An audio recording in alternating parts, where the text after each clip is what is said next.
ॲथरच्या दमदार स्कूटर्स आता कुडाळमध्ये ॲथर 450 आणि ॲथर रिस्टा. आजच भेट द्या Ather showroom, Mumbai Goa highway, Kudal, hotel spice कोकणच्या समोर. संपर्क 9730 10 64 77.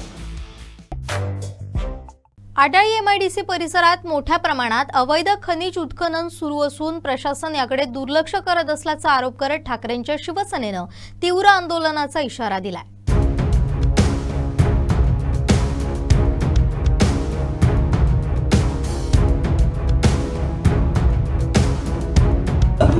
माती काढली जाते, ते बाहेर गेले आहे. पण तुम्हाला तहसीलदार म्हणजे तुमची जबाबदारी आहे म्हणून सांगतात ना. ज्या म्हणतो आता पोलीस यंत्रणा एकच बरोबर आहे. तुमचं म्हणणं आहे ना ते तुम्ही आता संबंधित डिपार्टमेंटला कळवलं, तहसीलदारला वगैरे त्याची पत्र तर आम्हाला मिळते ना, कारण शेवटी तोंडी सांगणार नाही तुमच्या डिपार्टमेंट, ते की सांगितलं असेल त्याचे फक्त पुरावे द्या. जसं तहसीलदारने आम्हाला कळवलं काय झालं. आता आमच्या तालुका प्रमुख काय म्हणतो आता नाही दाखवा तिकडचे त्या स्पॉटवरच्या लाईटी बंद आहे. तुमची प्रॉपर्टी आहे एमआयडीसी, बरोबर ना. मग त्या प्रॉपर्टी मध्ये चोरी होते. मग तुम्ही जे अधिकाऱ्यांना म्हणजे तहसीलदारांना दिलाय, पोलीस अधिकाऱ्यांना दिलाय, पण तहसीलदार काय म्हणतात की तुम्हाला 4 ते 5 पत्र काढले, वर्षभर 2 वर्षभर म्हणजे पत्र काढले जर आहे त्यांनी दिलेलं आहे.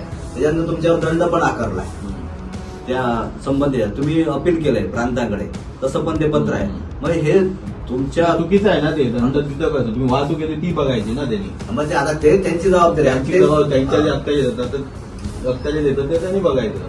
आता काय झालं, तुम्ही तहसीलदारावर घालताय, तहसीलदार तुमच्यावर घालताय, पोलीस डिपार्टमेंट टीम आहे, टीम वर्क आहे. आम्ही पण शासनाचा एक पार्ट आहे. जे शासनाचा पार्ट आहे काय म्हणतो. दुसरी गोष्ट हायवेला त्यांच्याच जागे सीसीटीव्ही ते बंद ते कोणी बसवले, कॅमेरे कोणी बसवले, तुम्ही बसवले, काय तुम्ही एंट्रीला बसवलेले आहे ना तुमच्या सीसीटीव्ही बसवले, ते ऍक्टिव्ह केले नाही आहे. काय करतात कॅमेरा नाही आहेत तुमचे सीसीटीव्ही कॅमेरे बंद करतो. ग्रामपंचायत बसवले असणार, ग्रामपंचायतचे हेड ऑफ डिपार्टमेंट त्या क्षेत्राचं हेड ऑफ कोण काय करतोय ते त्यांना माहिती नाही. साहेब एक मिनिट, हेड ऑफ डिपार्टमेंट तुम्ही तहसील जर असं काय होत असेल तुम्हाला, आता तुम्ही तहसीलदारांना त्या बाबतीत कारवाई करण्याचे आदेश दिलेत का? या सगळ्या रोखण्याचा प्रयत्न केला. तुम्ही म्हणताय तुमच्या तऱ्हेने रोखण्याचा प्रयत्न केला ना. फक्त आम्हाला लेखी हे बघा देऊ नका आता माहिती दाखवा टेबलवर. मग काय होईल, आम्ही रिसर माहिती अधिकार देतो तुम्हाला की आम्हाला माहिती द्या. मग आम्ही कोणाची उचल घ्यायची ती घेतो. या संदर्भात विषय इथे संपेला. म्हणजे तुमच्या डिपार्टमेंटने काय केलं ते आम्हाला कळेल. कसं एकमेकावर ढकलून हा विषय आहे. आता त्याच्यात कोण कोण आहे ते तुम्हाला माझ्यापैकी चांगलं माहिती आहे. आम्हाला कोणाच्या संकल्पना कोण कोण आहेत ते आम्हाला कळायला पाहिजे. हे पण सांगतात ना वाहतुकीचं वगैरे. आता साहेब बोलू शकणार नाही, शेवटी ते अधिकारी लक्षात नाव घेणं त्यांच्या बातम्या उठत होत्या आणि वस्तुस्थिती आहे की आमच्या काही कार्यकर्त्यांनी बघितलेलं जाताना वगैरे वगैरे. या संदर्भात आमचे तालुका प्रमुख संजय घोष यांनी तुम्हाला संपर्क करायचा प्रयत्न केला. त्यांचं असं म्हणणं आहे की त्याच्याकडे डोळे लागले, त्यावेळी सिक्युरिटीची मागणी केली होती, सिक्युरिटी ठेवा सध्या संदर्भात. त्याच्यानंतर असं झालं की एक 8-10 दिवसापूर्वी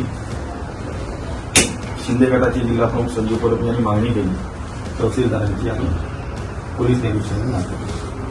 तर त्याच्यानंतर ह्या सगळ्या प्रकरणात बघितलं तर मग आम्ही थोडीशी आणि माहिती घेतली. त्या संदर्भात डिपार्टमेंट आपलं आहे, एमआयडीसी आपल्या अंडर चालतं, कामकाज होतं सगळं. हस्तांतरण सुद्धा म्हणजे तुमच्या ताब्यात सगळी आता ती जमीन आहे सगळं आहे आणि प्लॉट देण्याचं काम सुद्धा तुमच्याकडे. या सगळ्या ह्याच्यात आमचं असं म्हणणं आहे की या सर्व ह्याला घडला त्याला सगळेच जण जबाबदार आहेत, परंतु एमआयडीसी डिपार्टमेंट महत्वाचं जबाबदार आहे.